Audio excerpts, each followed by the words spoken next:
PewDiePie or however you say your name. Dude, your voiceover booth sounds horrible. I'm just going to play the audio. I'm not going to play the video, but this is a clip from one of his recent videos where he is in a vocal booth, and after you listen to it a little bit, I'm going to explain why it sounds so bad.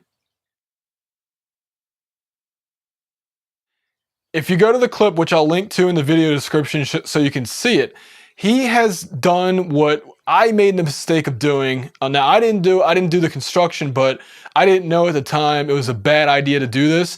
Basically, he has padded his entire room with foam.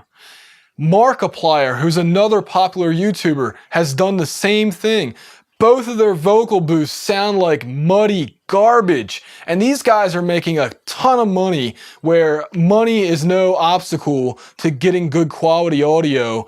And sure enough, they've made the mistake that many amateurs make, and that is padding an entire vocal booth with foam. No, just put a little bit up, just like maybe 4 squares on each wall, including the ceiling, not including the floor, and you should be good to go. That small amount should take care of most of the room reflections and not get that crappy, boomy, muddy sound that is almost impossible to EQ out. PewDiePie, if you want to fly me over to Europe and do an audio consultation on how to get this better sounding, let me know and I'll do it for you, but I will charge you.